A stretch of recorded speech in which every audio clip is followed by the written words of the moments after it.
Hello everyone, welcome back to mess life style. ఈరోజు నేను మీతో టేస్టీ అండ్ హెల్తీ గోధుమ రవ్వ ఉప్మా రెసిపీని షేర్ చేయాలనుకుంటున్నాను. ముందుగా ప్యాన్లో 2 టేబుల్ స్పూన్ ఆయిల్ వేసుకోండి.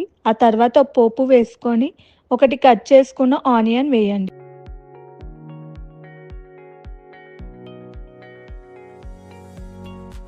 ఇప్పుడు ఇందులోకి 5 చిన్నగా కట్ చేసుకున్న గ్రీన్ చిల్లీస్ని వేయండి. ఆనియన్స్ బాగా వేగాక 1/4 కప్ కట్ చేసుకున్న క్యారెట్, 1/4 కప్ బీన్స్, 1/4 కప్ పచ్చి బఠానీలు వేసుకోండి. ఇప్పుడు ఇందులోకి ఒకటి చిన్నగా కట్ చేసుకున్న టొమాటోని వేసుకొని మూత పెట్టి లో ఫ్లేమ్ మీద 5 మినిట్స్ మగ్గనివ్వండి. 5 మినిట్స్ తర్వాత మూత తీసి ఎసరు పోసుకోవాలి. నేను ఇక్కడ 3 కప్స్ వాటర్ పోసుకుంటున్నా, 1.5 కప్ రవ్వకి సేమ్ కప్తో. ఇప్పుడు ఇందులోకి 1/2 కప్ రోస్టెడ్ పీనట్స్ వేసుకొని మూత పెట్టండి. ఇప్పుడు బాగా మరిగే ఎసరులో 1 టేబుల్ స్పూన్ సాల్ట్ వేసుకొని 1.5 కప్ రవ్వ వేసుకొని లో ఫ్లేమ్ మీద బాగా కలిపి మూత పెట్టండి.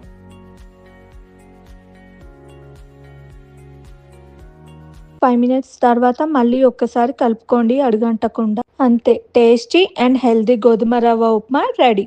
ఇప్పుడు దీనిపైన కట్ చేసుకున్న కొత్తిమీర వేసుకొని వేడివేడిగా సర్వ్ చేసుకోవడమే.